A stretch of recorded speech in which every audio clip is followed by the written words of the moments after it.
All right. I remember my first day at RHP. Before I had the chance to worry about meeting new people at my new school, I was busy worrying about a class I was going to be taking later that day. That class was Mandarin, a language and culture I had zero familiarity with, and that scared me. In my first morning meeting, Mr. McCormick had said something to the effect of, "There will be a lot of firsts for some students today." But remember, it's not that you can't do something, it's that you haven't tried it yet. That simple line turned me on to the idea of changing one's mindset even when faced with challenges.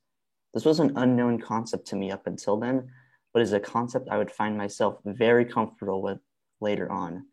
Now in my life, this idea has translated into two simple words that I try my best to live by.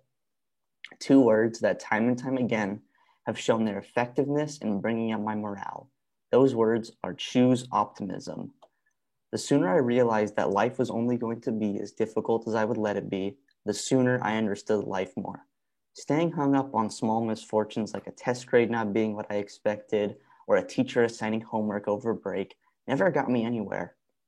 Dwelling on the past is like going up an escalator that's going down. You may get to the top eventually, but how much time are you going to waste worrying about aspects of life which are out of your control? Thinking through a positive lens and accepting what is out of your hands has allowed for me to avoid that backwards escalator.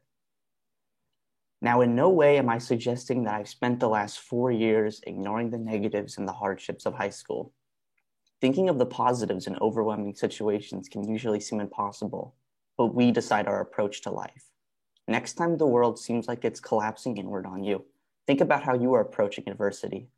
Are you stoking the flames of negativity? Or are you taking an active approach and recognizing what you can and can't do? Right now, we are living in a time of unprecedented chaos, but I rarely hear people discuss how out of our hands most of it is. I say we move forward with what we can do and choose optimism.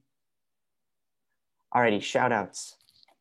Caden, you are truly a great friend. I love talking to you about anything and everything. I won't ever forget playing Shipment 24/7 for hours on end with you. Claire, you always made English class a ton of fun, and I will still never understand how getting a 97% on an essay is a disappointing grade to you. Paulina and Odie, you are both such talented artists who inspire me so much. I will never forget our nights playing Smash until 3 a.m. Taylor, you are my first friend I made at RHP, and you've always been there for me in the ups and the downs. I know we will keep in touch after high school. Trevor, Ben, Matt, and Jacob, you guys were the best upperclassmen I could have asked for. Whether it was life advice or tips for classes, you guys were always there for me. Mr. Brahma, you've been a brilliant advisor these past 4 years, and I feel like I've been able to be really honest with you. Miss Diment, I don't know how I would have applied for college without your help. You've gotten me very excited for these next 4 years. And finally, Mom and Dad, thank you for everything you've done for me. You've always been there for me.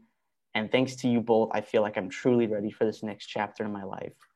I have more shout outs to give, but I will be emailing them out later today because of time. Thank you all and have a good day.